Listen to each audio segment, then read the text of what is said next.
Health is wealth. The poor man's coping mechanism. A lot of people who are poor, a lot of people who are broke, a lot of people who are struggling financially love to claim health is wealth. Yeah, because that's all they fucking got.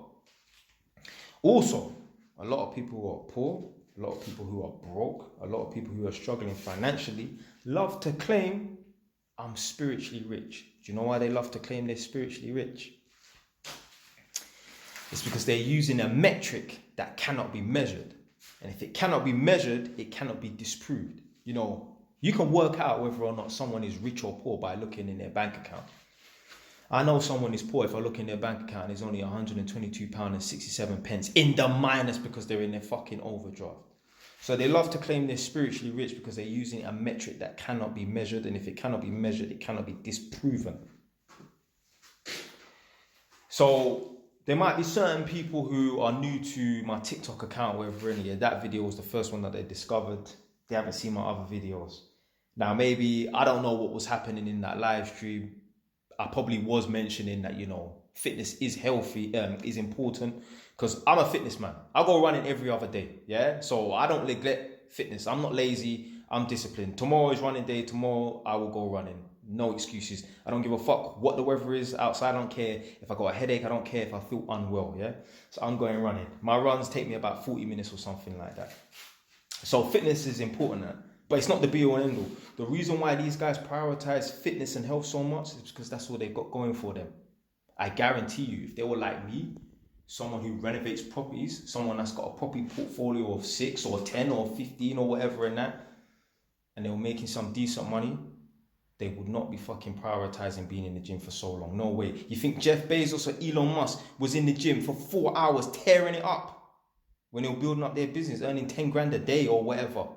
No way. I guarantee you, these guys here that prioritize the gym in there 3-4 hours a day, every single day, I guarantee you, if they were working on some big plans to take over the universe and they was earning 10 grand a day, that gym would see them probably 45 minutes to an hour a day, if that.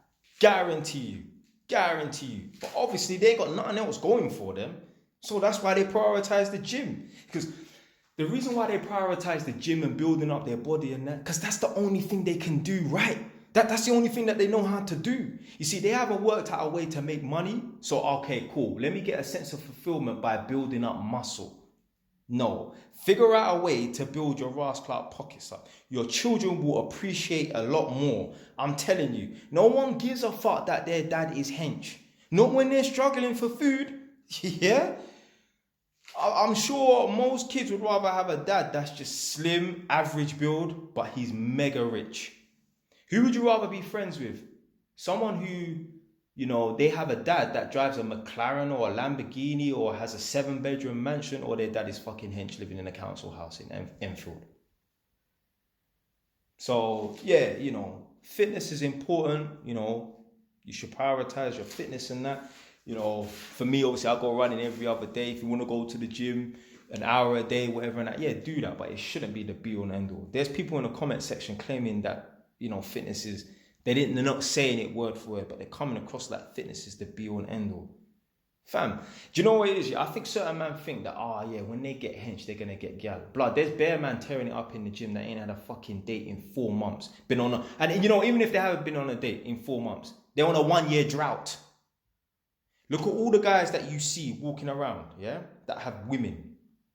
Are they tearing it up in the gym? Are they fucking hench and jacked and that? The answer's no. You don't need to go to the gym and get jacked and ripped up and that to get gal. Look at all the road guys on road. They're doing things they're not supposed to be doing and that. Are they in the gym? No.